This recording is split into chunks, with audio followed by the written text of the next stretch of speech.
Chapter 89, The Tale of the Five Sisters, by George Perec. The rest of the room is furnished in modern fashion.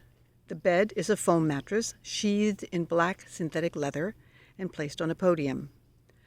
A low piece of furniture with drawers made of dark wood and polished steel serves as both a dressing table and a bedside table. On it stands a perfectly spherical bedside light, a wristwatch with digital display, a bottle of Vichy water with a special cap to stop it from going flat, a cyclo-style document, 21 by 27 centimeters, entitled French National Standards for Watchmakers and Jewelers' Items, a pamphlet in the Business series with the title Employers and Workers, the Dialogue is Still Open, and a book of some 400 pages covered in a flambé dust jacket. The Lives of the Trevin Sisters by Célestine Durand-Taillefer, available from the author Rue de Hennin, Liège, Belgium. These Trevin sisters are supposed to be Madame Trevin's 5 nieces, the daughters of her brother Daniel. The reader who wonders what in the lives of these 5 women made them deserve such a lengthy biography has his mind put at rest on page 1. The 5 sisters were in fact quintuplets, all born in the space of 18 minutes on the 14th of July, 1943, in Abidjan, kept in an incubator for 4 months, and since then never ill. But the fate of these quints goes a mile higher than the mere miracle of their birth. Adelaide, after beating the French record for the 60-meter sprint, juniors, at the age of 10, was seized from the age of 16, but by the age of 12, by a passion for the circus, and dragged her sisters into an acrobatic act which was soon famous throughout Europe. The Fire Girls jumped through flaming hoops, switched trapezes in midair whilst juggling lighted torches, or did the hula hoop on a wire 12 feet above ground. The fire at the Hamburg Fairyland ruined those precocious careers. The insurers claimed that the Fire Girls were the cause of the disaster and refused henceforth to give cover to any theaters where they performed, even after the 5 girls had provided in court that they used perfectly harmless artificial fires sold by Ruggieri under the name of Jam, and specifically designed for circus artists and cinema stuntmen. Marie-Thérèse and Odile then became nightclub dancers. Their impeccable shapeliness and their identical appearances ensured almost immediate and stunning success. The Crazy Sisters could be seen at Paris Lido, Cavaliers in Stockholm, Naughties in Milan, Las Vegas B&A, the Pension Macadam in Tangiers, the Beirut Star, the Ambassadors in London, the Bro d'Or in Acapulco, the Berlin Nirvana, at Monkey Jungle in Miami, 12 Tones in Newport, and Caribbeans in Barbados, where they met 2 men of substance who took sufficient fancy to them to marry them on the spot. Marie-Thérèse wedded the Canadian shipowner, Michel Vilquer, the great-great-grandson of one of Dumont d'Urville's unlucky competitors, and Odile married an American industrialist, Faber McCork, the king of the diet delicatessen. Both divorced the next year.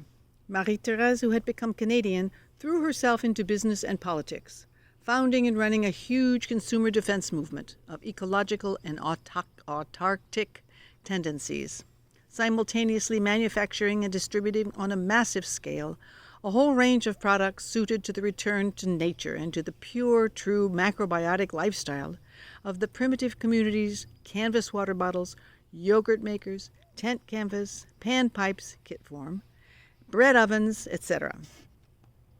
Odile, for her part, came back to France, taken on as a typist by the Institute for the History of Texts.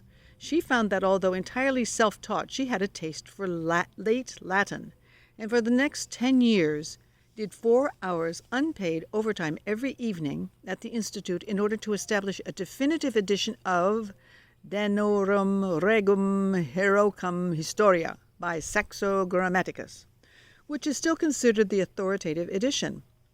Later she married an English judge and undertook a revision of Jerome Wolfe and Portis's Latin edition of the so-called Lexicon of Suedas, while she was still working on it at the time of the story of her life was written. The three other sisters had destinies no less impressive. Noelle became the right hand of Werner Angst, the German steel magnate. Rosaline was the first woman to circumnavigate the globe solo on board her 36-foot yacht, the C'est Si Bon. As for Adelaide, she became a chemist and discovered a method for splitting enzymes, allowing delayed catalysts to be obtained. This discovery led to a whole series of patents, now widely used in industry for making detergents, varnishes, and paints. Since then, Adelaide has become an extremely wealthy woman and devotes her time to her two hobbies, the piano and the handicapped. The exemplary biographies of the five Trevin sisters, unfortunately, do not stand up to closer scrutiny, and the reader who smells a rat in these quasi-fabulous exploits will soon have his suspicions confirmed. For Madame Trevin, who, unlike Mademoiselle Crespy, is called Madame despite being a spinster, has no brother and consequently no nieces bearing her surname. And Celestine Durand-Taillefer cannot live on Rouganin in Liège because in Liège there is no Rouganin. On the other hand, Madame Trevin did have a sister, Arlette, who was married to a Monsieur Louis Comines and bore him a daughter, Lucette, who married someone called Robert Hagnin, who sells postcards, collector's items only, in Rue de Liège in Paris, 8e arrondissement. A closer reading of these imaginary lives would no doubt lead to discovering the key and seeing how some of the events that have influenced the history of the building, some of the legends and semi-legends that go round one another or another of its inhabitants, some of the threads that connect them to each other, have been buried in the narrative and have been given its skeleton. Thus, it is more than probable that Marie-Thérèse, the exceptionally successful businesswoman, represents Madame Moreau, who moreover bears the same forename that Werner Angst and Hermann Pflüger, the German industrial friend of the Altemonts, and a client of Hütting's and a colleague of Madame Moreau, and that Noelle, Angst's right hand, as a result of a very significant sideways shift, could be a figure for Madame Trevin herself. And though it is less easy to see what hides behind the other three sisters, it is by no means impossible to surmise that underneath Adelaide, the chemist well disposed towards the handicapped, lies Morelette, who lost 3 fingers in an unfortunate experiment. That beheld Odile, the autodidact, lies Léon Marcia, and that behind the solitary yachtsman loom the very different profiles of Bartle Booth and Olivia Norwal. Madame Trevin took many years to write this story, in the infrequent moments of respite that Madame Moreau allowed her. She took particular pains over her choice of pseudonym, a first name very faintly suggestive of something cultural, and a double-barreled surname composed of a first part as banal and ordinary as Jones, and a second part alluding to a famous fictional character. That did not suffice to convince publishers, who didn't want anything to do with the first novel written by an 85-year-old spinster. In fact, Madame Trevin was only 82, but that didn't cut much ice with the publishers, and in the end, Madame Trevin lost heart and had a single copy printed, which she dedicated to herself.